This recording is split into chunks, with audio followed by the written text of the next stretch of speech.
esdan chiqarmanglar. Boy bo'lishni bitta yo'li bor. Alloh nima deydi? Hadisi qudsiyda: "Ya abdi, ey bandam, anfiq. Sen ber, infoq qil, ihson qil.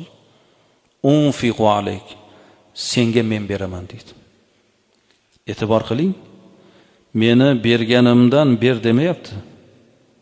Avval sen boshla berishni, keyin men boshlayman deyapti. O'zingizni darajangizda ihson qiling, saxovatli bo'ling. Bolani darajasidagi saxovat yeb turgan nonini so'rasangiz berib yuboradi. U bolani saxovati. Qozi Shurayh bir kuni masjidga bir dona piyoz ko'tarib kelibdilar.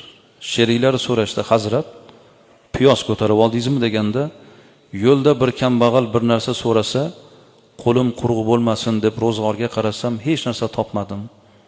Bir dona piyoz bor ekan, shuni oldim degan ekanlar. U odamni saxovati o'sha bitta piyozni ihson qilish darajasidagi saxovat. Boy bo'lishning sharti shu, azizlar. Sizdan boshlanishi kerak. O'sha saxovat, ko'mak, yordam Alloh keyin beradi. Berganidan keyin beraman deyish bu xato.